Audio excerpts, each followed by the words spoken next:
I'm afraid Hollywood will eventually die because of its preoccupation with whiteness. The idea that people mainly want to see white people is a pretty absurd supposition. And then the Academy in turn is rewarding movies that literally nobody has seen. And it's true, representation does matter. What it confused everyone was that the primary purpose of putting a minority in a movie was to represent them. The primary purpose of putting a minority in a movie is to make it better, because they have talent. We hear much more noise about movies like Marty Supreme, which ultimately won't be profitable. The other example of what you're referring to is Heated Rivalry, which on paper makes absolutely no sense. Your next movie, you're working with Michelle Yeoh, The Surgeon, A Nice Indian Boy. Did you make any money on it? No, absolutely none at all. I think the movie is like still in debt probably. So how does a distributor make sense?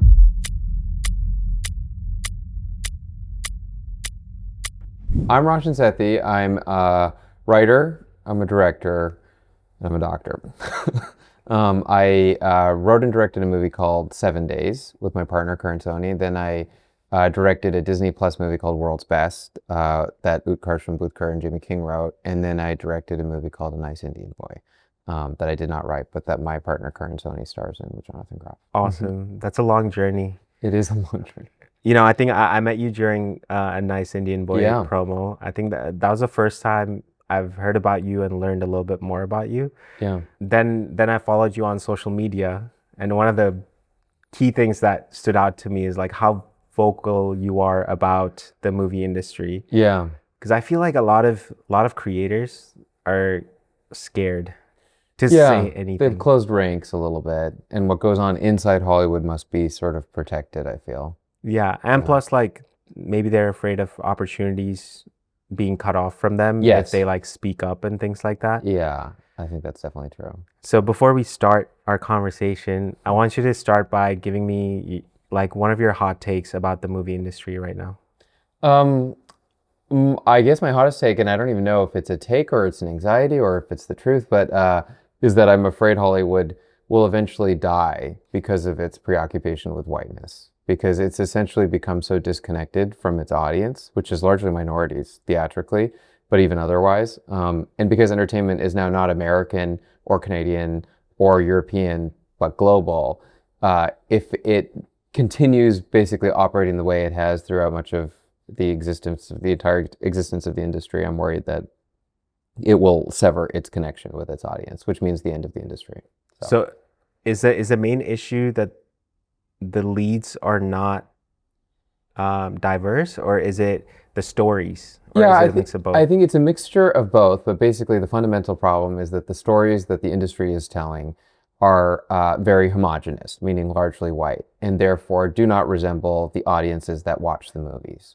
So theatrically, for example, most blockbusters are 60% driven, the audience is 60% Black, Latinx, Asian. White people are actually now a minority of theater goers, so they do not drive the box office in America. And that's true abroad too, where Europe, which used to be the primary market for international cinema, is now the minority of the market, because places like Mexico and Brazil and Korea and China, which is controversial and has its own sort of strange niche, are all much more lucrative than they have ever been in the past. And because movies travel in every direction from every country to every country and much more easily past the previous barriers of language. But because Hollywood is stuck in its ways of the past with the people who run it and the people who write and the people who act and star and mean something financially for movies, it hasn't caught up to that present reality. And because the diversity conversation became so much about social justice and representation and essentially about the need to accommodate minorities in the industry out of a kind of politeness, it forgot to be about the fact that the industry needs to be diverse for multiple reasons. One is an economic reason, which is it needs to connect to its audience. And the other is that storytelling will not be very vital if it doesn't contain people who are not only one thing. Yeah. And that's been true throughout history. But how are they making the decisions now? Like when a studio is like making a decision to be like, hey, like out of our $100 that we're going to spend this year, we're going to spend 80% on this, 10% on this, 10% on this. Yeah. Like how is the industry making decisions? Is it just based on like overall population, you think, or is it just based on theatrical, or is it okay, what happens to the movie after the theaters? Yeah, the system is so complicated, and the ecosystem is so bewilderingly complex that I probably can't fully encapsulate it in my answer. But I feel that overall, the industry is deciding to make things largely based on cast. So there are people who are considered meaningful and there are people who are not considered meaningful. And whether or not you are meaningful as an actor, meaning likely to garner financing for whatever it is that you're in, or likely to produce a green light for a project that you're attached to, is not based on objective parameters the way you think it would be. It's based on the industry's sort of subjective sense of their fame or value. There are people who mean a lot in the industry. Josh O'Connor, for example, if he's attached to anything, can probably get that thing financed. Whether or not he's a household name outside of the coastal cities and whether or not he actually drives people to the box office is essentially untested. We don't know. He had 3 releases in 2025 and all of them grossed less than A Nice Indian Boy, which did not have Josh O'Connor. I had Indians who could never have financed a movie the way that he could. But they're all independent movies, which makes the math very complex and makes comparison almost invalid. They were all released at different levels. His movies received wide releases. A Nice Indian Boy was released in 80 theaters, then eventually 40 theaters for the duration of its run, which ended up being longer than what most people thought it would be. That stuff, it makes it all very hard to analyze the data. I would say that the people in Hollywood who are making decisions are not as quantitative as you might expect them to be. It's not that they're poring over vast reams of data and coming up with an answer that's subjective based on the data that's before them. They're often proceeding based on their gut or their intuition, which I think many people valorize and praise now because it's the opposite of the algorithm. Good for them for going by their gut. The problem with their gut, because if that gut is possessed by the people who it's possessed by in Hollywood, is that it's largely subject to bias and to prejudice, which is, I think, mainly an unconscious process. I don't think there's a malicious or malevolent force in Hollywood that's forcing whiteness into every corner. I think there's a fundamental low-lying unconscious belief that for things to succeed, they should be white. That's what people want. What they're getting confused about is that's what they want because they live very homogenous lives. The people who make the most and have the most power and have the most influence. Yeah, from a Hollywood standpoint, if a movie is costing like 20 million, 40 million, nowadays 100 to 400 million, whatever they're spending on these movies, I could see from a perspective of like, okay, bankable stars. Yeah. Right? Star power. Who's going to bring the people to the theaters for high budget movies? Yeah. But are you saying there's no stories even at like a lower level of like, $3 million, $5 million, $1 million movies? Why can't the diverse movies exist at that level right now? Yeah. Till like it bubbles up where like, okay, the audience is like finding these niche cult hits in that like low budget range. Yeah. And then those stars are like eventually seeded to like grow in this space, right? Like, well, I think a bunch of things are happening. One is that movies that are lower budget are not being advertised or released on the scale that they used to be. So for example, a $3 to $5 million movie like Little Miss Sunshine was a wide release that made hundreds of millions of dollars. That's now inconceivable. If you were to make Little Miss Sunshine today, it would be hard to find a distributor that would be willing to release it as widely or invest as much advertising money in marketing it to the country as occurred back then. The second thing is that the appetite for stories like that, at least at the box office, at least theatrically, has definitely reduced because we're more accustomed to finding high quality storytelling on streaming or on YouTube or anywhere other than going to the theaters. That was not the case in the 2000s when hits like My Big Fat Greek Wedding or Bend It Like Beckham or Little Miss Sunshine were able to prevail because it was not still the kind of storytelling that you could find at home on your own TV, with a few exceptions. And then the third thing I would point out is just that I don't think it should ever be the case that minorities or diverse entertainment should be reserved for the lower budget tier with the possibility of them growing or expanding. I actually think it's the big blockbuster movies that need minorities because the audience for big blockbuster movies is largely diverse because white people have more or less stopped going to the theaters in the numbers that they used to. So if you look at the biggest movies of the last year, like Zootopia 2 or Avatar, or even The Housemaid, these movies at least have at least a 50% diverse audience because they're still going to the theaters. Horror famously is driven mainly by a Latinx population and Black to a lesser extent. So, but because the executives and the creators and the directors and the actors are so far from the audiences who are showing up to their movies, I think that recognition is not fully in place, even though it is objectively present in the data. And that's again true on a global scale, where these movies are succeeding in countries that are not white or English speaking. Yeah. That was true for even something like Sinners, which I think you would describe on paper as being niche, but is not niche at all. It was driven to greater heights than Weapons, which is an almost all white cast. Yeah. When you say diverse cast, I mean, I go to the movies a lot. Yeah, I have the AMC movie pass, Oh, so you like do? I like Yeah. just tend to go to the movies a lot more. Yeah. And when I am watching these movies, I do see a lot of diverse characters. Yeah. Obviously smaller roles, but I'll see like an Indian character, Yeah. in Like Curtain. Yeah. In the corner of something. Yeah. or like just for a couple scenes or like a friend character or whatever it is. There's a lot more like Asian inclusion, obviously, a lot more than Yeah. Indians. A lot more Black and like Latin artists that are like starting to get into some of these movies. Yeah. You're saying that's not enough. Well, no, and there's data basically on all of this, so it's not even my own intuition about it. But basically, lead characters are by and large majority white. Correct. Secondary characters have definitely become more diverse because they see no harm, essentially, in putting Indians or Asians or any other ethnicity in the periphery. I think to me, the real question of whether or not an actor of color has been given a meaningful role is if you can understand their inner life. And when you're watching something, there are characters who clearly possess no inner life because they exist to further the plot in some specific or secondary way. And there are characters, usually the leads, who possess a clear inner life. So that's what made Sinners so revolutionary in so many ways. So you're saying it's a lack of depth in the It's a lack of depth. And you can it's not like a very complex thing. You can watch something and be like, that person has an inner life and that person doesn't. Yeah. And we exist in obviously a very fraught and political time where it is hard for a certain sector of the population to have empathy for another sector of the population. And the reason that empathy has become so hard to imagine is because the movies have always been the place where we imagine the lives of people who are not like us. So the absence or presence of an inner life actually has huge implications that go beyond what movies we're watching. Yeah. That's actually very interesting. That is true. Yeah. Like lack of depth, unless it's, a South Asian leading movie or an Asian leading movie.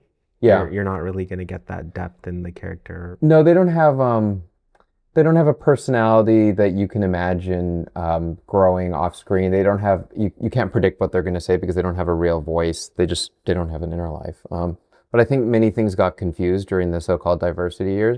And one was this phrase representation, which became muttered and repeated in essentially every single corner. Representation matters. And it's true. Representation does matter. What it confused everyone was that the primary purpose of putting a minority in a movie was to represent them. Yeah. As if there was no other purpose that could be accomplished by that. Yeah, the primary purpose of putting a minority in a movie is to make it better because they have talent. And we're not putting them in movies as an act of politeness or of accommodation or because it's a social justice initiative. I don't perceive myself as a social justice initiative. I think I'm very talented and they're like lucky to have me. But that's obviously not how they see it. They see it as they've given a helping hand to someone who might not otherwise have made it. Which is interesting and revealing. So for them, representation is like, let me just place these guys in these side characters. So like they'll come on screen. So you think it's representation, but like there's no real depth to this person. Or They've like done this their character. minimum. They've done the minimum, which is it's not all white people on screen. But again, I don't think the solution is that we don't have white people on screen. I don't actually think anything should be as homogenous as Crazy Rich Asians or as homogenous as any movie that features only one race. I don't think any of us are going to go see a movie that's only Indian or only Asian or only one ethnicity. I think it's just that movies should reflect the world that we live in, which is very heterogeneous. We're all mixed up with each other. We know about each other's language, food, culture. We watch movies, we listen to music, we eat food that comes from all over the world. We're not confined to one race. And the idea that people mainly want to see white people is a pretty absurd supposition. Yeah, I guess when you think of mainstream, I totally understand your points. When you think about mainstream cinema and how it needs to change, I understand your point. Yeah. But I feel like nowadays we're moving like it feels like more like niche is like the direction, or like that's where the money is, right? Like the niche audiences, like Crazy Rich Asians is like an outlier. It doesn't really apply in this case. But like something like a Durandar, right? Which is an Indian movie. released in the US, made $20 million at the box office just in the US. Yeah. But majority of the audience that went to that movie is what? Indian, Yeah. Uncles South and Asian. aunties. Yeah. Yeah, a lot of like first and second generation Indian Americans that go to that movie, right? Yeah. But that's a movie catered to a specific niche, and it's made its money. It's one of the highest grossing movies in India as well. Yeah. So like, you know, I think what that reflects basically is that people now don't go to the theaters unless there's something galvanizable in the movie for them. And the reason we go to movies often is for each other. So that audience of uncles, aunties, or whatever, whoever is going to see the which wasn't me, but I admire and respect everyone who is. They're going there because it's exciting to them that it's in theaters, and it's not what is usually there. I also think you're seeing a phenomenon of women and gays driving the box office to an extent that's never been the case. I think that's true of Wicked and of The Housemaid, which is just a completely campy movie, but it seems to be designed for that kind of a communal experience. I sometimes wonder if women are actually a more powerful driving force in the box office than men because they're more communal, and that seems to be underpinning so much of what makes people go to the theaters now in the present day, maybe more than in the past. So I think there are complex wins at play. The Housemaid is probably the biggest success story of the year because it was made so inexpensively and has yielded so much. And we hear much more noise about movies like Marty Supreme, which ultimately won't be profitable. Sits at $130 million today, but was made for 70, which means it needs to make 140 minus marketing, which means it probably needs to make 160 or 170, and it will not reach that. It's not on a trajectory to. Yeah. But so much victory is declared, and there's so much noise around Timmy on a blimp or whatever that you don't perceive, I think, the reality of what's working and what isn't working. That again, to me, comes back to this need for data and focusing on what people are actually watching and what they actually want to see. The other example of what you're referring to, this sort of is niche actually more broadly accessible, is Heated Rivalry, which on paper makes absolutely no sense. It's made out of Canada for like 20 cents with actors you've never heard of, and contains a subject matter that you would consider prohibitive to mainstream appeal. Not that I would consider, but that others would.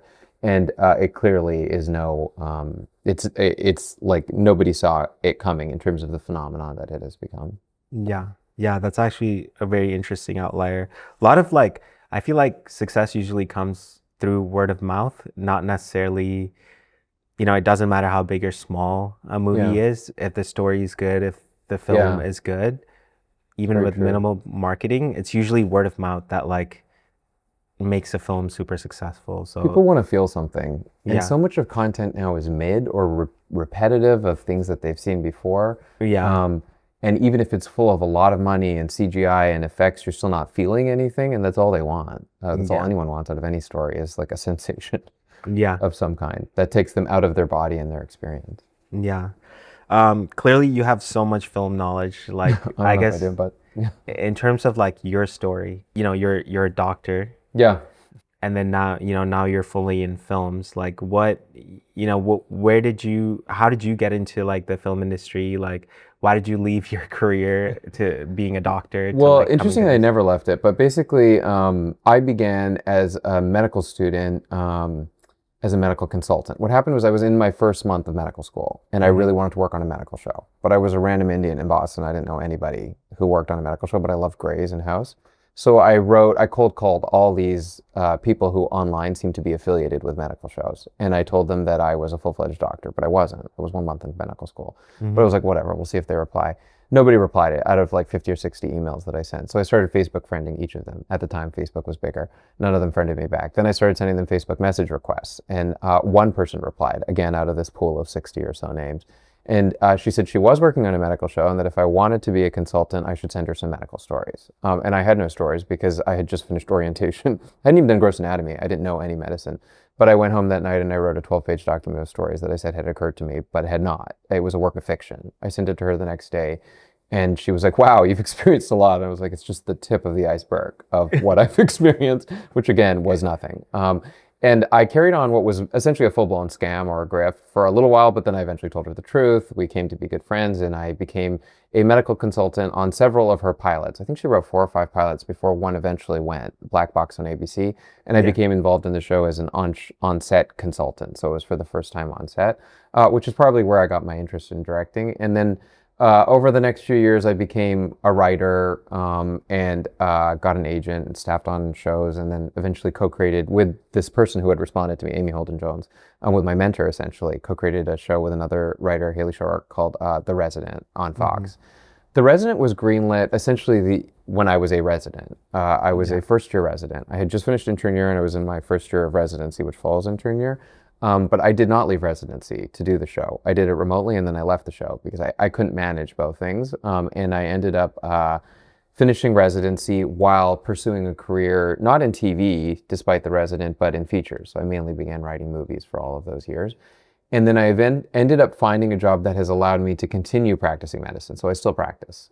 So for 9 to 10 weeks of the year, I do call for radiation oncology, essentially covering emergencies or inpatient consults. And then for the rest of the year, I write and direct. I am unable to let go of medicine because I don't do it for financial reasons. Wow, that's actually shocking that you're still practicing medicine. Is it easier because you're able to do it like remotely, or do you No, go I'm literally flying back to Boston tomorrow. Is today Friday? Yeah, I'm flying back to Boston tomorrow to do 1 week. Then I'll fly back here. Then I'll fly back to Boston for another week. Then I'll come back here. Then I'll keep editing, finishing the movie. Then I'll go back in May and June. Then I'll come back here. So I just keep going back and forth. You wrote a book called The Simp. Yeah.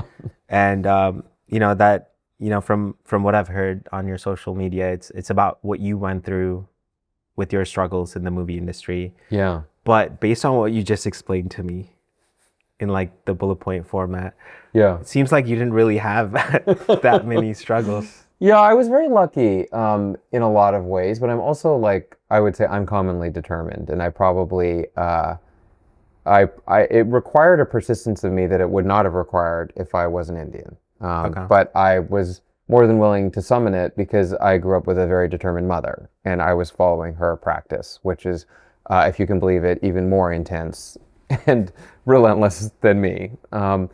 But I also made my way into this industry because I'm a doctor. So my foot in the door was my perceived medical expertise. It wasn't my ability as a writer. It wasn't my burgeoning ability as a director. It wasn't my creative qualities at all. It was the fact that I was a doctor.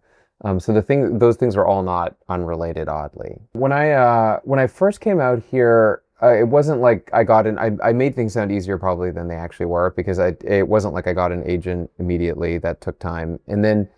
When I was staffed on my first show, I was at the end of my intern year. It took a while to get staffed on a show, and it was a medical show. They needed a doctor who was in the writer's room.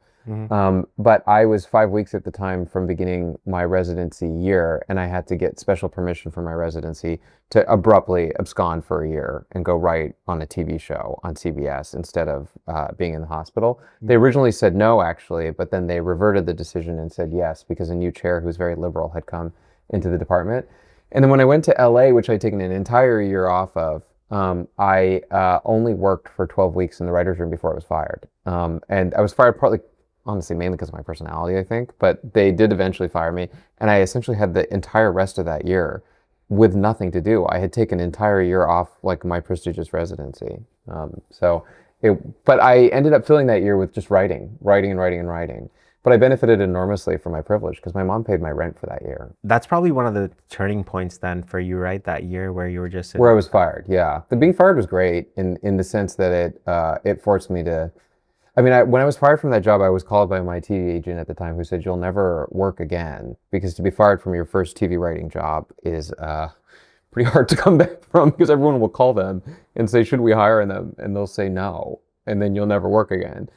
So I think she was even at that point considering dropping me. But I was, again, a pretty determined little character, and I just kept writing until I could produce something. The other thing that was underneath all of the ambition and achievement was that for much of this time I was closeted. So I was on the run from something, and I had a lot to prove to myself and to other people. Now I'm, I think, a little bit less intense than I was in those years. But I was very intense in those years. Yeah. Yeah. Could you give me an example of like this determination that you're talking about, of like something that your mom instilled in you is like not giving up, right? Yeah. Like, yeah, what's like an example? Because it's like someone that's like myself that's pursuing this goal, right? Yeah. To build this media company. And, eventually make TV shows and movies, it's like, okay, I want to learn from you. So like you Yeah. tell me what is that persistence and what is that like, because people will say no to you Yeah. all the time here, right? Like Yeah. in this space in They general, will. people will say no to you a Yeah. lot. So like give me an example of what that persistence and like what that like.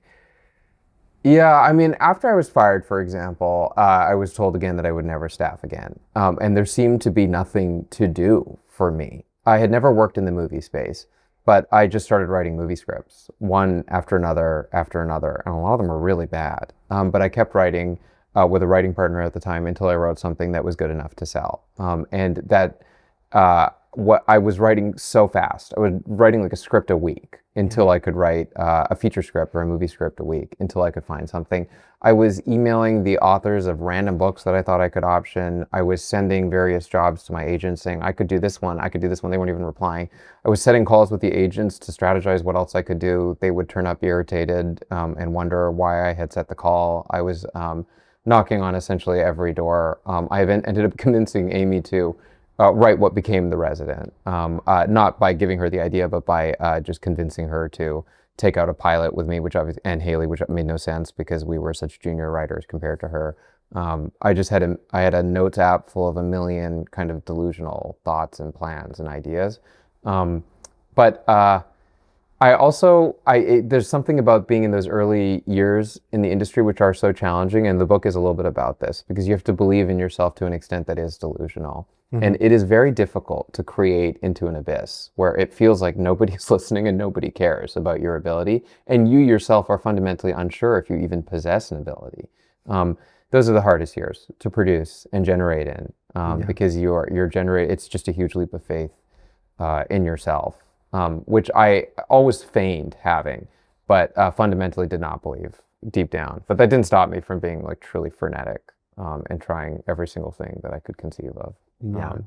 But I think in the beginning of the industry, I really felt that I needed the permission of everyone else to direct. And that was the one thing I wasn't doing. I was writing a lot, but I wasn't directing because it seemed like directing was something that happened like someone had to give it to you or something. I didn't know how you really became a director. Writing made a lot more sense to me in terms of the tracks that existed. So I had always harbored this desire to direct, but it honestly, even for someone as delusional and frenetic as me, seemed a little out there. So I kept writing these scripts that I hoped one day I would be allowed to direct. They were often associated with a budget of 1 or 2 million. They would essentially go nowhere. I won't bore you with every single script I wrote, but there was a lot.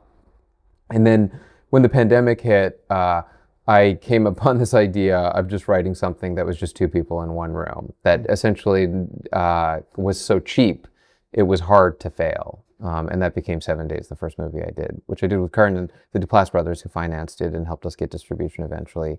And it stars Karan, Sony, and then Geraldine Viswanathan. And it's literally just the 2 of them talking for an entire movie. Made very modestly, but I think somehow still cinematically for an entire movie. Made very modestly, but I think somehow still cinematically, and we ended up winning the Spirit Award, and that ended up giving me the rest of my directing career. And I wish the thing I had done from the beginning was make something that was dirt cheap, but high quality. So I always recommend that people write things that are just extremely contained, because that's, then you control it. You can make it the way that you're making this video right now. But I didn't know anything about cameras. I couldn't have done even what you've set up here. But now filmmaking has become so much more accessible to the common person that you're not actually waiting for permission from whomever the way that you used to have to. That's awesome. How did you get your what is it, a writing agent that you first got? Yeah, I got a writing agent by writing a spec sample for staffing. So to staff on a show, a TV show has a writer's room, and a writer's room has like 10 to 12 people, and they exist along a ladder or hierarchy. The lowest level is called a staff writer. To get a staff writing job is now extremely difficult. It was easier then because the rooms were open for longer, there were more episodes. And I basically wrote a sample to staff on a medical show with always the same pitch, which is that me and my writing partner would have one thing to offer, which was I was a doctor. And that my medical expertise would get us hired. So the only reason I got a staff writing job is because it was a medical show and they needed a doctor in the room. So that's why they hired me. And that got you the agent. That got me the agent. Yeah, because they saw a way to sell me. And you just kept, it's the same agent that you work with. Well, the TV agent she ended up becoming a manager actually, and I'm no longer with. The first a feature agent or movie agent who sold that first script I'm still with. Yeah, and she was then at ICM, is now at WME. But we're about the same age, so we've gone up in our careers together. That's awesome. So getting your first movie made, what was that process like? So you wrote during COVID, you wrote this script. Yeah. To someone that doesn't understand how, from a script gets to like finally it's on Amazon Prime. What does that's where it's it's everything is on Amazon Prime. It's also on Hulu. Oh no, maybe it's not on Hulu anymore. I can't remember. It was on Hulu for a while. I think its licensing deal may have expired. But so I wrote. I wanted to make a movie, and I hadn't started my attending job in medicine yet. I had 4 months before I started. So I said to Karin, because we were both benched because of the pandemic, that we should just write something that's very easy to make. And Karin and I wrote the film that became 7 Days in 5 days. We wrote it very quickly. Karin is an extremely good writer. He's very funny. But even then, about 25% of his dialogue in the movie is improvised. So he contributed to it, not just in the script, but also in everything that he improvised.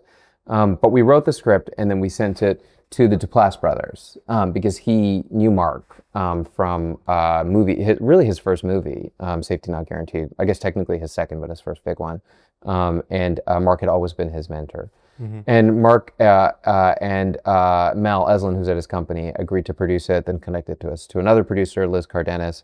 And together they summoned together the budget of the movie, which was around $150,000, which for a movie obviously is quite cheap. Karin actually was supposed to direct it originally, or we were going to direct it as a team. He was DGA and I wasn't, and that's not allowed by the DGA. So I ended up directing it solo in the beginning because of this, and we made it with a very stripped down crew. So that movie was made with 2 camera operators, one of whom was the DP, and then 2 focus pullers, one for each camera. And then an all-in sound person. So there was no boom. There was just planted mics like you and I are wearing right now. And there were also mics that were planted on the cameras themselves, on the matte boxes, and then also around the room. And then we had one on-set producer who did everything and was essentially both the UPM and the creative producer. She was fulfilling every role. She set up Crafty. When the donkey ate the food on Crafty, she got new Crafty. She did everything. And she's truly remarkable producer in that way, Liz Cardenas. And then the 2 actors, and then a gaffer who did everything again, did all the electric and putting up garbage bags when we were doing day for night and everything. And then me. So it was extremely, and then the actors, which I may have already mentioned. So it's just a really extremely tiny crew. And we shot it in 8 days. So we were shooting 15 to 17 pages a day. But we were cross-covering because we had 2 cameras running at the same time. So we moved very efficiently, very fast, had very few shots. It would not have been $150,000 if it weren't for COVID. I would say that COVID was fully $50,000 of that. So the movie could be made for even cheaper now. That's insane. Yeah. That's actually super dope because I think when I think about movies, that's kind of like the lens that I think about is like, because for me to go to a studio and like to try and make a movie, it's impossible. Like millions of dollars, you're probably, like you said, shopping You'll it spend around years for multiple people. And there's thousands of people that are also pitching similar ideas, right? Yeah. So how are you going to stand out? And one thing could be budget, but 150,000, 8 days of shoot, 17 pages a day. Yeah. Really how long were you guys shooting? We never did more than 12 hours. We always stayed under 12 hours. I moved with like a doctor-like efficiency, so that's part of it. We never did really more than 1 or 2 takes. But I think the DP was amazing, Jeremy Mackey. We were really smart in making it look cinematic and not low budget, which is actually not even so much about the quality of the quote unquote cinema as it is about what the camera is looking at and how it's acting. It is the difference between what feels like a movie and what feels like coverage. So even though we shot it under such modest circumstances, it really did weirdly feel like a movie. It was eventually, we submitted to every film festival, and we were rejected from Sundance immediately, which had always been the goal and the dream, because really the best way to sell a movie is for it to go to Sundance. That was the first of what would turn out to be many rejections from Sundance. Then we submitted to South by, they rejected us. Then we submitted to Tribeca, and we got into Tribeca. Tribeca, as you can probably tell from the order in which we submitted, is probably like the 3rd best place to sell things. And not every movie that premieres at Tribeca sells, but we premiered there in the middle of the COVID insanity. They were the first festival back. I had an amazing experience at the festival. We did end up selling to a very, very small distributor named Cinedigm for, I think they bought the movie for like 180,000. It was made for 150. They bought it for 180. Cinedigm has now become Cineverse, and they're best known as the distributor of the Terrifier movie, those clown. So they've become, I think, a majority horror outfit. But they bought the movie, they released it in theaters, again in the prime of COVID, where it made a grand total of $50,000 or $60,000, something insane. And they got a licensing deal from Hulu. Now, Hulu and Netflix rarely acquire movies up front for release and distribution. They usually wait until you've had a sort of pitiful theatrical life, and then they pick it up for what they call a pay-one deal, where they air the movie in the next window, which they buy for a very small sum of money. So I don't know exactly how much Hulu paid for the pay-one deal for 7 days, but I'm sure it was minuscule. That remains how most people have seen the movie. Canopy, which is a streaming service that's affiliated with libraries and universities, also picked it up, which also became how many people saw it. And then it just sort of randomly won the Spirit Award. Randomly in the sense of like Liz did submit it and campaign for it, but we didn't spend any money on convincing people to vote for it. And we were very lucky, I think, to be nominated for it, but it made the movie feel very legitimate. Yeah. So I always tell people to just make something very small and contained that feels cinematic. Did you make any money on it? No, absolutely none at all. I think the movie is like still in debt probably, but because I doubt Cinedigm has made that money back from what revenue streams. Yeah. But I mean, I think the economics of it, often people who are independent film feel like, whatever, it doesn't matter, this is art.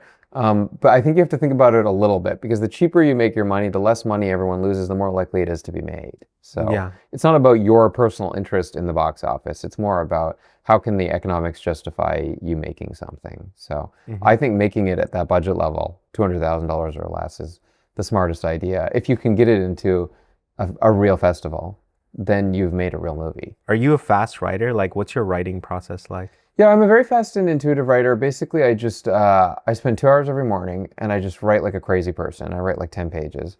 And I don't allow any judgment or criticism of myself while I write, because that's the most common affliction of the writer, is as they write, they're like, this is so stupid, this is so bad. But I don't allow any of that. I just, for 2 hours, I'm like, wow, you're amazing. And then I come back later in the day, and then I allow that self-censorious voice, that very critical voice, to return. So that I'm spending one part of the day generating and another part of the day editing, which are two different and very important skills for a writer or any kind of a creator to have. In the end, I move at that clip of about 10 pages a day until I'm done the story. So I can write a script in between 7 to 10 days for a movie, and a pilot in much less. And the quality varies tremendously, as you imagine it might. But I like proceeding in an instinctive and non-judgmental way. And sometimes I will write things that are really good, and sometimes I won't. But I find that writing something good actually has less to do with your ability than you think it does. Because it's all a matter of whether or not your ability is aligned to a good story. It's really hard to find a good story. Yeah. Is it so when you go in every morning to write, you already have the idea going to bed the night before? You already know, okay, these are kind of the ideas that I'm like floating around? Or is it like one idea, I only focus on one thing at a time? I'm not really like scatterbrain like that to like... I usually have 2 or 3 things that I'm thinking about, but I don't outline, because outlining I think is boring, and then it starts feeling like work. Instead, I just write every day. I'm like, I literally do not know what will happen. And sometimes that's really bad, because I will just stare, and sometimes it's great because I will truly surprise myself. So, but I believe that writing is an unconscious, not a conscious activity. Medicine, for example, is completely conscious brain. It's completely cerebral, where you are using what you know to work. But writing is you're actually channeling something from somewhere else, and your job is actually to get out of the way. I hear that a lot. Like, you may not be like a good writer from like a English grade standpoint, but like when the thoughts start flowing out of you, I think what a lot of directors have said, you know, in interviews that I watched, or even like what you're saying, is like it just kind of comes through you, and sometimes it's really good, sometimes it's like sometimes it's really bad. Well, it's because it's embodied. That's why intelligence has nothing to do with your ability to tell stories, because it's actually a very primitive human embodied biological thing, the ability to tell stories. Medicine, again, is more cerebral and intellectual. So it does not rely at all on your command of grammar or anything. It just relies on your ability to sustain someone else's interest in the events that you're describing. In terms of like writing structure Yeah. and like the technicalities of like writing a good script, right? There's all these screenplay books and like, you know, there's Save the Cat and like there's all these books that like a lot of up and coming filmmakers will read and be like, you know, act 1 needs to be this way, act 2, act 3. Yeah. Like how technically like rooted are you? Like, did you read those things before you started writing, or were you just like, hey, or did you just start writing and you're like, this kind of feels good, this doesn't feel good? Like, well, I come from a very quantitative analytical background, so I read all of those. I read the Hero with a Thousand Faces, which is an extraordinary book that is actually not prescriptive at all, but that reads and analyzes every myth ever created in every culture, and synthesizes them into the kind of monomyth. But it's also like a spiritual book. It's like an extraordinary book. I think everyone should read that book, The Hero with a Thousand Faces by Joseph Campbell. And then I read all the much more explicitly instructive books, like Save the Cat, which I randomly loved because it's just so stark and simple. And I think that formula more or less works. I don't think it's describing something that doesn't work. Then I read the Sid Field stuff, which is sort of an abstraction of Joseph Campbell that I found kind of boring. Then I read Story by Robert McKee, which a lot of it I just couldn't follow. The diagrams really confused me, and the up turning point and the anti-turning point and all that stuff. I just, even as a scientist, I was like, I don't know how this works. The part of Story by Robert McKee that really, really struck with me and that I continue thinking about to this date and remembering is his theory about subtext, which is that when people speak in dialogue in a movie, they should never say what they mean or feel. And that what is more interesting is when there is something underneath the dialogue. So when a man says, like very violently, I'm not jealous, you know he is, because it's underneath the dialogue. Whereas if he says, I'm jealous, it's immediately boring. One engages you and allows you to analyze human behavior and makes you lean in, and the other abstracts you and distances you. So he said, never write a line of dialogue that doesn't have something underneath it. And in the best exchanges in cinema history, you hear and feel that you're almost only perceiving the tip of the iceberg, and that there's something vast and subterranean that's moving underneath their encounters. That struck me as very true to human life. When I'm in oncology, for example, people often ask, how big is my tumor? And they're not really asking for the literal size of their tumor, because what will they do with that information? 7 centimeters, 8 centimeters, 12 centimeters, what difference does it make? What they're really asking is, will I die? That's the question underneath the question. And the way we move through life, we're really not saying how we feel. There's a kind of style of dialogue that's become very popular in the last few years that is absurdly literal and is the reason people are tuning out, which is everyone is just saying what they feel and mean at all times. They're communicating information. But when people are acting, when you feel something that's underneath the words, that's being produced out of some emotion or sentiment, it's amazing. What he does in the book, Story by Robert McKee, is he takes the best scenes of dialogue in movie history, and then he writes what the subtext is beside the line. And sometimes it's like, it's so perceptive and interesting. And I just read that chapter over and over again and ignored the structure chapter because I was, again, so confused by those diagrams. But the subtext dialogue chapter, I was like, whoa, that to me was life-changing. And then I now write without any regard for any like specific thing that needs to occur by any page. I don't know if it's because I spent so much time imbibing those roles. Maybe it's actually happening unconsciously now. But for movies, at least, I think of them in seasons. So like a movie begins in the summer with some possibility or news story, and then it moves in mood to fall and then winter, death, and then it returns to spring, resurrection.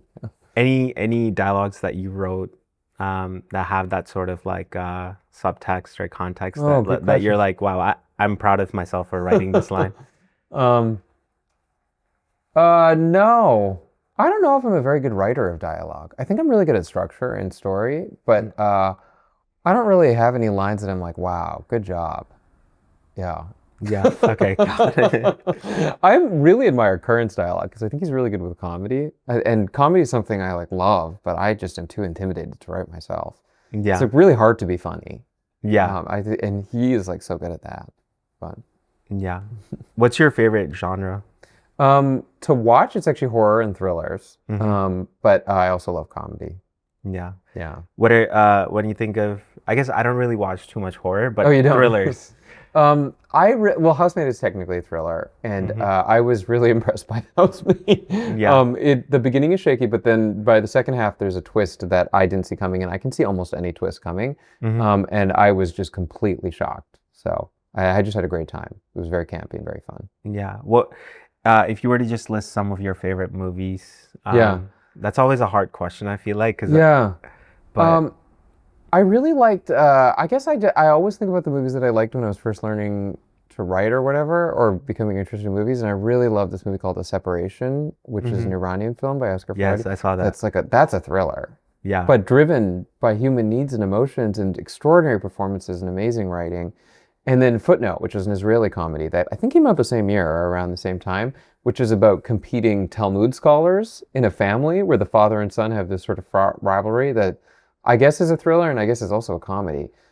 Those two movies really struck me the years that they came out, and then they always stick in my head as some of my favorite movies. And then I grew up on Bollywood, so I wasn't allowed to watch anything that wasn't Bollywood until I was 18. So I had never seen an American film until I was 18. Really? So I Wow. grew up on exclusively like Kabhi Khushi Kabhie Gham played over and over again, Kuch Kuch Hota Hai, all these like very Yeah. millennial NRI movies, which I'm just as much of that cliche. Dil To Pagal Hai, I just watched this over and over again. Yeah. But The, yeah. I see the insertion of those kind of like experiences in A Nice Indian Boy, obviously. Yeah, So, yeah, I've taken that Bollywood and sometimes I'm like I'm like a sophisticated intellectual and that's what I should be writing. And then what I find is that I'm always just making masala movies because that's what yeah. I grew up on. And that Bollywood idea that a movie should contain everything, a romance, some Hmm. comedy with Johnny Lever, some Yeah. action, just a family drama. Everything must be in this one experience so that you can be outside of your life in this theater in India. Hmm. Um, uh, I love that idea. It's so absurd and ambitious and crazy, and I Yeah. find myself gravitating towards things that combine all of those things. But Are there essentially, Masala movies. are there writers or directors, that you like as well or like enjoy their work? Yeah, I know he's problematic and always in question, but Quentin Tarantino, I am really fixated on his writing because I think there's very few people who can write genre but also write real people Hmm. and be truly surprising and unpredictable Hmm. and have a tone that is all his own. It's like sort of a derivative of Sergio Leone, but it's Yeah. still all his own. Um, So often when I write, I will read a Tarantino script at the same time. Hmm. And then the same is true of Sorkin. And then there's a TV writer I really like named Megan Oppenheimer. I used to be obsessed with her, a TV pilot that she wrote for ABC that never went, that was like about a divorce lawyer or a marriage lawyer or something. Oppenheimer, did She is the creator of Tell Me Lies. Oh, yeah, yeah, yeah. I was like, I She's saw the just a name. really good writer. I've never met her. I don't know anything about her. I just really like that soft, naturalistic style of writing. And if you watch Tell Me Lies or anything, you'll notice for a show that doesn't have any pretensions, that doesn't claim to be prestige TV, it's full of subtext. Every time two characters are talking in there, it's just swamped in subtext, and that's what makes it so interesting. You're looking at their faces, and you're trying to read what they're feeling because the dialogue isn't telling you what they're feeling. I Yeah. think she's so good at doing that in a non-showy way. I think we sometimes valorize genre writing, but genre writing, having done both, is actually very easy. It's very easy to write thrillers and suspense and horror because you have every tool of storytelling available to you. To write something that is driven by human emotion and by dialogue is just really difficult. So I think Tell Me Lies is like, that's hard. Yeah. That's a hard show to write. Yeah. It's a really good show too. Yeah, it's just really fun and Yeah. Not Yeah. something I'd typically like click to watch, but Yeah. like once you start watching it, you're like, oh, there's a lot, something deeper throughout this, and relatability in terms of like just going to college and dealing with the relationships with friends and yeah, family and it's things super like relatable. A lot Yeah. of and it because it crisscrosses time obviously in a kind of unconventional and interesting way. that. Yeah. But it deals with that time of life really well. Yeah.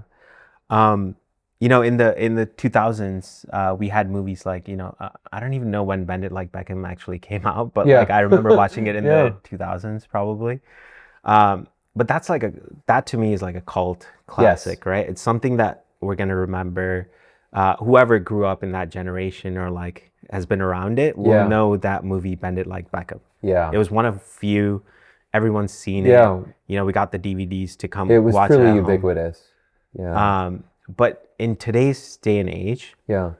I see a lot of movies, South Asian stories, right, that are Yeah. coming out and stuff like that. But there's I feel like they're kind of coming and going Yeah. almost. Yeah. You Yeah, they know, totally are. maybe it's just like the timing or like the time that we're in right now. Yeah. Is it because there's like the writing is not like fully there, or are like people from our community just getting into this space of like writing and directing and developing their craft, right? Like it comes from experience. Yeah. When I look at you, I can learn something from you, right? Because you've done certain Yeah. things and you're continuing to make movies. So I can learn from like the type, I can learn from somebody to Yeah. see like, okay, what is their approach? How are they doing it? What did they go through, etc. Yeah. Whereas like I feel like a lot of the development is still in like the very early stages, Yeah. and then that tied with the opportunities of like, okay, maybe you wrote a really sick script, but it's not getting made. Yeah. There's no opportunity to like really blossom and create like that. Yeah, it's interesting. I think there's a lot going on. One is that Bend It Like Beckham arrived at a time when it was a complete novelty. It Yeah. really was, there was nothing like it. So of course it struck our imagination more than now when we have now seen things that are like it. Many things have been made that are actually explicitly derivative of Bend It Like Beckham. The other thing is that it had an extraordinarily high degree of quality. It was very funny and then very moving, and in a world you just had never considered. Women's soccer in London or wherever part of England they were in. Yeah. And it had star-making performances. Everyone in that movie went on to substantial careers except for the Indians. So, Jonathan Rhys-Meyers and Keira Knightley immediately became global stars just on the basis of that movie. Parminder Nagra has had a very different career. Anupam Kher and Archie Punjabi have had their own very successful careers. Anupam Kher was already huge in India, blah, blah, blah. But that wasn't, that movie didn't do for Parminder what it did for a woman who was the exact same age and who had a smaller role in the movie. But it did create a new like sort of template, which is what if we were in a completely different world telling the same kinds of essentially universal human stories. I don't think that the absence of quality, like the fact that we don't have things that are like Bend It Like Beckham today, isn't because the writing ability isn't there at all. I just think that the system is not designed right now for it to be, for most non-white talent to be realized. And basically, when you meet with these companies, what they want from you is a very specific thing, which is for you to tell your diversity story, which they will develop but never make. But they're not genuinely looking for talent from the diversity community. They're only meeting with diverse people as an act of politeness. They don't fundamentally believe in the existence of talent in people who aren't white, is my belief, which is obviously more extreme than the average person. A Nice Indian Boy. What kind Yeah. of budget did you guys make that? A Nice Indian Boy movie was made for a net budget of 5. The difference between gross and net is whatever is relieved by the tax incentive. So the amount of money that was overall net spent was $5 million. And then in theaters, it grossed like 1.1. You only get half of what a movie makes in theaters. So Okay. of that 1.1, you only get whatever is half of 1.1, $550,000. Yeah. And that's not even including the amount that's needed to cover the original cost of production, but also the cost of advertising. So A Nice Indian Boy overall is considered unprofitable, as are most independent movies. Most of the movies that you see being released by even bigger independent distributors like IFC or Bleecker Street are ultimately failing to recoup their budgets and their advertising budgets because people are fundamentally not engaging with them that way anymore. It's very hard for them to break out the way they used to. So how does a distributor make sense of this? Is it like more of their catalog that kind of? I just think that so many of them will go away. Okay. I think that it's going to be very hard to make and distribute independent films along the current economic model. Basically, the current economic model for making an independent film is this. You write a script that is modest enough, $5 to $10 million, and then you attach a famous person off of whom you can raise money to make the movie. That famous person is 99% likely to be white. In our case, we raised all of the money for A Nice Indian Boy off of Jonathan Groff. But any movie you look at that is raised through the pre-sales model, that raises money through the pre-sales model, usually an actor whose meaning is perceived in the European film market and therefore is white. Either way, you write that movie, you attach this famous person, usually white, and then you find money to make it. And then once you've made it, you try to take it to a festival and sell it to a distributor, hopefully for as much or more than you made it for.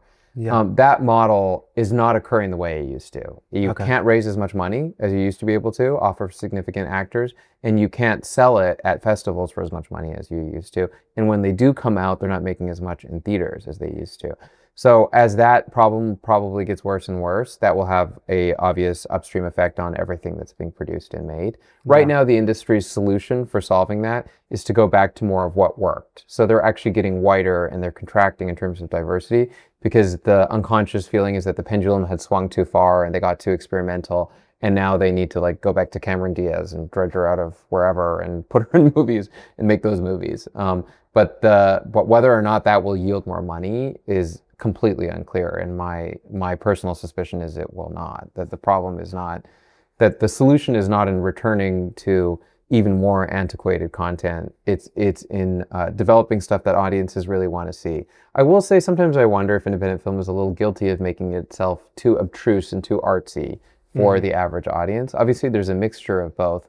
But you look at movies like Little Miss Sunshine and Bend It Like Beckham and My Big Fat Greek Wedding. Those are movies that are made for very broad audiences. They're extremely commercial, actually, in the way that they're designed. Nowadays, movies that draw large cinephile crowds are not as easily accessible. And by that, I mean they're often boring. And there's some kind of a expectation that you trade boredom for true art, that true art comes with a little bit of focus and concentration and analysis. And do you really get it? Yeah. But as a result, it's made a certain sector of independent film irrelevant to many consumers. So how do you draw those people back together? And can we make movies that are commercially very broad and viable, but still have artistic integrity and intelligence? I think that is possible. That's essentially what Christopher Nolan does at the highest level. Is he's making art movies that are broadly accessible and engageable. But that's what I think is maybe the independent film sector is suffering from. Secondarily, it's suffering from a desire for certain actors to get awards. There's this whole ecosystem of actors who want to get an Oscar, and therefore they will take on a role that is quote unquote brave, that involves them to go to some extremity beyond which you would have ordinarily expected them to go to take on, even though it's a movie everyone knows nobody will watch. And then the Academy in turn is rewarding movies that literally nobody has seen in the hopes of furthering that ecosystem of anointing stars who mean nothing to the average person, but everything to the fashions and whims of the industry. Yeah, that's a very interesting point. Also, like the whole campaigning after for Oscars and awards as well, right? Because you have to spend a lot of money. And Nora, by some estimates, was between $15 and $20 million for an Oscars campaign. They're doing things like putting up food trucks and pop-up events, and the stars are being distributed to various events. And at that point, it starts to feel like the French aristocracy before the revolution in terms of its just utter cluelessness about the larger needs of the industry and the American audience. Yeah. So gaming creator Markiplier made his directorial debut with this movie called Iron Lung, which is an adaptation of this video game. So he took the story from the video game, funded his fully funded and financed by him, $3 million, made the movie, released it in theaters. In the first week, it came number one in the box office at $9 million. Independent YouTube creator. It's crazy. So he obviously has, I think, close to 40 million YouTube like subscribers. Yeah. But the fact that he's able to come to the box office, even he's like, you know, it's easy to create stuff on like YouTube and things like that, but he's like bringing people to the theaters is like something he was really passionate about. Yeah. And it debuted at number one. So like, and this is just one of many stories of YouTubers that are doing like skits and like comedy things. Yeah. This will keep happening and it'll grow. Ended up getting shows. Someone made a horror movie for like $2 million and got it bought for $10 million. And these are YouTubers that are making these movies, which is insane. And I think like completely new path is kind of like being formed, right? Anyone can kind of, with talent, can make something. And yeah, I think it's really exciting because fundamentally the moment that we're in is that the industry is not good at discovering and encouraging talent because of its concern with whiteness.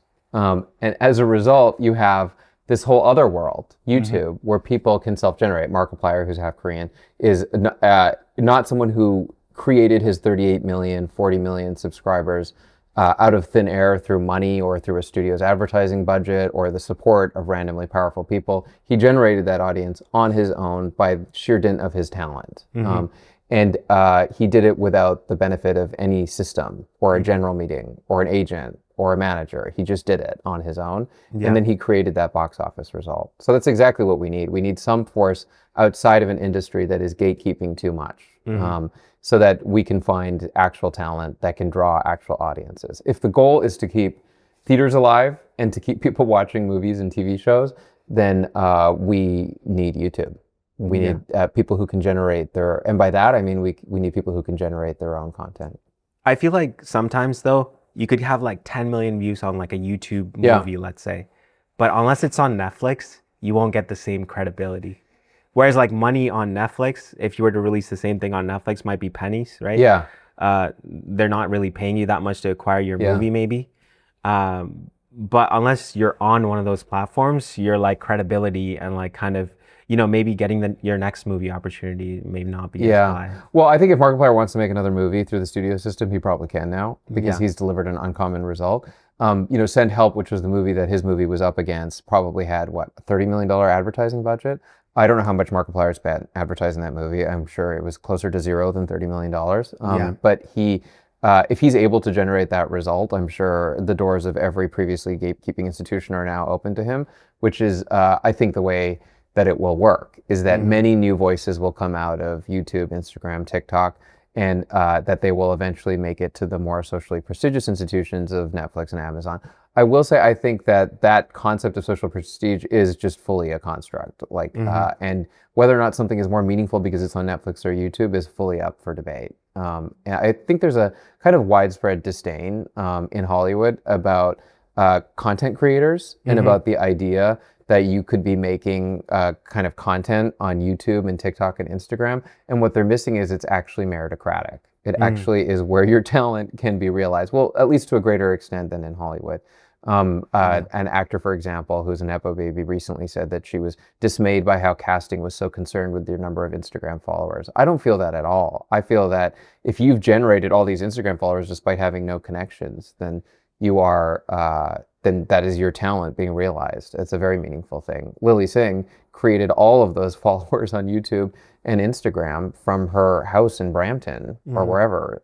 And she was certainly not helped by all the gatekeeping institutions. Yeah, same with Zarna Garg. Yeah, same with Zarna. These are people who are generating their own audiences because nobody else is going to give either of those women the shot that they might give to, say, Josh O'Connor. Yeah. So obviously your next movie, you're working with Michelle Yeoh on The Surgeon. Yeah. You just completed filming it? Yes. I wrote The Surgeon in January 2025 in like a COVID fever dream when I was on call at the hospital, and then got it to an amazing producer, Thunder Road, who got it to Michelle like within weeks of my writing it, actually. And then she agreed to do the movie, which is obviously a huge gift because I'm like so far below her in this industry. But she decided to take a chance on me, and then we shot the movie last year in September. When did we shoot? September? No, really October. Most of October 2025, and then I've been editing it ever since. So we did about 6 weeks of prep, about 26 days of shooting, and then have been in post since then. Since we wrapped on around Halloween. So what's the process like in terms of, okay, you wrote this film, you sent it to Thunder Road. Did you already have that connection, or? No, my manager knew them. I had actually never met with Thunder Road before. So yeah, my manager sent it to them. And then they really believed in me in the sense of letting me direct it, because I never directed anything that's like this, which is a pure action thriller. They never questioned it once. And they supported me and actually helped me make really the most ambitious version of the movie, which is with Michelle. Yeah. And then they obviously gave a huge support system. They have their own stunt coordinator who had worked on John Wick 4 came over, and all these people who I would never have worked with on my own. Yeah. To people that don't know, Thunder Road is the production The John company. Wick producers. Yeah. John Wick, Cinderella. Yeah. I think.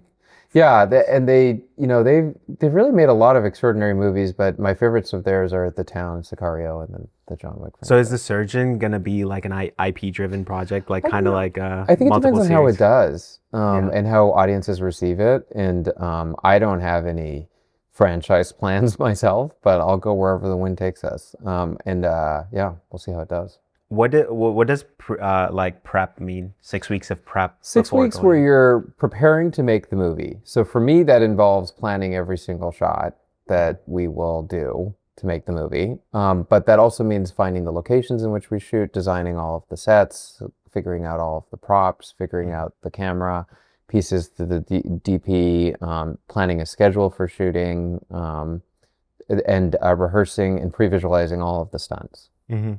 So it's a lot. 6 weeks is, I think, considered a short amount of prep for the ambition of the movie we were making. What about the actors? Like, how do you prep with them before? I don't do really anything. I've never done rehearsal, Okay. but because I'm such a first instinct person. Okay. But then, like, Michelle is extraordinary, and I needs nothing from me. Yeah. First instinct person, meaning like you like seeing Yeah, I'm just curious, but I don't even really do blocking rehearsal. I just Okay. like seeing what happens. But Okay. I don't know if sometimes that's because I come from comedy, where I don't know if things are funny twice. I feel Yeah. like it's like this limited thing that you're just trying to grab, and it's so hard to bottle funny. And people like Kern and Zarna, when they're funny, you just want a camera there. Yeah. So I try not to get in the way. But I don't know if any of this is good or bad. I will say that I'm extremely prepared from like a shot listing standpoint. So I know exactly what shots and how long we're going to spend on each of them. And I move at a very fast pace, and I rarely do more than like 2 takes. I'm just very decisive, sometimes to a fault. And I would say that my speed is both my strength, my greatest strength, and my greatest weakness, because I believe your greatest strengths are also your greatest weaknesses. So sometimes I definitely move too fast, but yeah.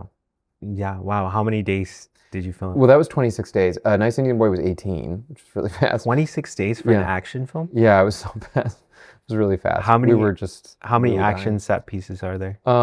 It's really hard to describe, and I'm not supposed to say much about any of it, so I don't think I can say. But yeah, more than 26 days, that's for Okay. sure. That's But insane. we got it done, and I kind of like working efficiently, anyways. So Yeah. And then Yeah. the editing, like, are you working with an editor? Like, how does the editing process work Yeah, for something? they hire an editor who is amazing. In this case, she edited Final Destination Bloodlines, Sabrina Petra, and she's just really, really good. So I'm just like shaping from afar, but it's really her doing the work. It feels like a lot of your generation can edit themselves, which is something I really admire. Because Yeah. sometimes I have this like fantasy of like really getting my hands on that Avid, just getting in there and doing it. I Yeah. wonder if it would be like another form of writing, if it would really help me be fully integrated, but I can't figure out the technology that way. So I'm very Yeah. kind of afar from it. Yeah. Got it. When is the movie gonna come out? We'll submit it to festivals, so it'll come out whenever a festival it goes to a festival, Okay. and then it'll come out, be released to the world whenever that happens too. Is it Yeah. that's traditionally like the route that these It's not production traditional. companies- This movie is made independently. So Okay. this movie could have been made because it's commercial through the studio system, but it wasn't. I wanted to make it independently, and so did Thunder Road, just to preserve the things that are unusual about it, because there are some things that are unique about it. So we made it independently with the goal of finding a distributor. What does that mean, independently? Independently just means you're not making it through the studio system. So Okay. you don't have distribution guaranteed when you set out to make it. Distribution meaning which studio platform are you seeing it on? Netflix, Amazon, Got it, Warner okay. Brothers, A24. There is no such partner. We made it with private money. So you And still then- need to find a buyer. So you need to still. sell it. Okay. So this is the way I've made, I guess, 3 of my 4 movies is you make the movie with whatever budget you have, then you take it to film festivals, which are actually marketplaces where you try to sell your wares. Yeah. The best marketplace to sell a movie is, like I said, Sundance or something like that. But you go to that festival and try to sell it. So maybe this time, Sunday. Maybe this time, yeah. I don't. Nice Indian Boy was directed from Sundance. Call Jane, a movie I co-wrote but didn't direct, did get into Sundance, but never had a movie I direct get into Sundance. But I also think that's like a long time to wait, so I don't know. Yeah. Yeah, so I have no idea where we'll submit it or where it will go. Top grossing Indian movies in the North American box office. Yeah. I want to know if you've seen any of these. Okay. Bahubali 2. No. It but I made wanna. 21 to 22 million dollars at the Crazy. US box office. Yeah. Durandar which No. recently released and made 20 million at the US box office, just US. Kalki 2898 AD, I like that title. No. 18.57 Wow. million. Patan, which is Yeah, I 17. saw Pathan in theaters in Burbank, I think.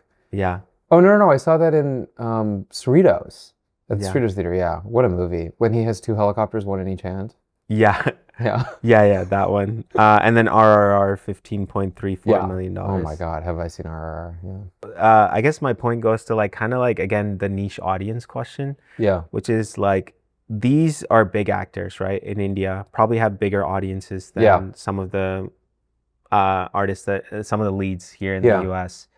But they're still able to carve like a niche audience in the U.S. and it's mostly Indian film goers that are going to these films. Yeah. Do you see those actors kind of coming in and I think it'd be taking more very and more? powerful if they did. I don't know if the American studio system understands their ultimate value in America because it's extraordinary how much those movies have made. What should be a very quote unquote niche audience is clearly not. It's less niche than, I guess, the Josh O'Connor independent films Yeah, by many factors of millions. But it shows that there's a real market for them and their films here. I also think Bollywood entertainment, because it's bigger and broader, hmm, it's not surprising to me that there's so much crossover appeal for that. You see this constantly on Netflix, where movies that come from Korea and India yeah, hit the top 10 because they're widely popular, not just among Indians. So, yeah, yeah, I think that will continue to happen. I also think entertainment is just getting more global. And that's part of the reason that the American film industry is suffering, is that the means of production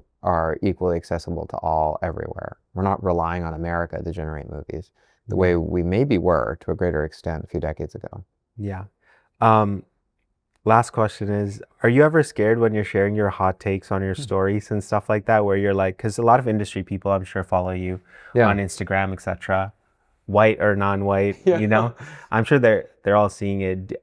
Are you ever afraid, oh, like this might take away an opportunity that I might get in the Um, future or anything like that? no, I'm not afraid because A, I have another career in medicine. And B, I also think that if we're speaking in sober, dispassionate, objective terms, then there's nothing for anyone to feel about the truth of what I am or am not saying. So as long as I'm speaking the truth and as long as I'm speaking in a not inflammatory, but again, in a more scientific, objective way, then I feel pretty certain of what I'm saying. Yeah. But I come at it as ultimately an analytical scientist of, Hmm. who's published research papers. I look at the data that is out there and I see the problem of racism as almost a mathematical one that is like Hmm. literally costing the industry. And I'm certainly not the first to say it. Obviously, the USC and many research groups are releasing reports every year that show the same thing that I'm saying. Yeah. But yeah, no. The short answer is no. I don't feel fear about it. Maybe that's a mistake. I don't. Yeah. The reason I ask is because like just being an immigrant Yeah. in America or just in Canada, even, where you're from, I feel like we're less vocal about things, right? In terms Yeah. of just being like, oh, what will happen to us or like what will people think or something like that. People are like afraid to like speak out for like what is right or like, Yeah. what is wrong sometimes. Yeah. And like stand up for a community almost. So I was like, and you're speaking about movies in general, Yeah. but this kind of applies across because it's like you just want to be a good immigrant, good citizen type of Yeah, thing. I mean, there's so many things I could speak out about that I feel ultimately nobody cares about my perspective on. I speak about movies because I think in some ways they're like a metaphor or a microscopic thing that represents everything. Yeah. And I again feel no fear in stating just simple, obvious facts like that every major decision maker in Hollywood is white, more or less, is Yeah. a fact, a verifiable fact. That we can all reflect on the meaning or not meaning of that. And the fact that audiences are mainly diverse and that creators are mainly not is something I think we should just all be aware of and talking about. But the more that people within the industry are honest and transparent about what's happening, I think the better for the whole industry. Yeah. And for me, it's just a matter of making sure that I'm not veering into inflammatory hot take territory. Sometimes you don't really know the line. Yeah. Yeah. But I try to be a scientist about it. Yeah. No, I feel like you try to back up a lot of the facts that you're saying. Yeah, I try At to least find with facts. data and like I just feel our movement, the diversity movement, got turned actually into emotion. It got Yeah. turned into social justice, which is extremely legitimate and should be compelling to people. yeah. But relying on the emotion and the social justice of it has been a mistake. And I feel purely it should not have been, because the audience should be more receptive to what we're saying. But I am more interested in the scientific evidence that real talent is being ignored and that we are therefore not reaching audiences, which are two conclusions that I feel are supported by the facts and by the data that's in the industry itself. Advice for someone that's trying to become a director, make their own movies, make their TV shows. One piece of advice you want to leave them with in terms of, how to do it. Yeah, I wouldn't spend too much time knocking on the doors of the industry. And I would be very aware, if you're somewhere in the process of trying to make it into the industry, that a lot of the feedback that you receive is not an actual reflection of your ability. That some of what occurs in the path of becoming as a young creative is literally just random. It's just anarchy. It's just chaos. And it doesn't reflect your ability to have longevity in this career. The thing that I wish I had done earlier than I did it is just to self-generate more and not wait for so much permission. And I mean that specifically in terms of directing, because I waited so long, what feels to me like so long, till I was 33, to direct. And I wish I'd just done it earlier with these two people in a room things. And just made something that was modest enough instead of waiting for the permission of so many people. Awesome. Well, good luck with your upcoming film, and thank you so much. Thank you. It was great, and thank you for filming. Thank you for listening to this week's episode of the Scatterbrain podcast, presented by PopShift. If you want to hear more episodes like this, please make sure to subscribe.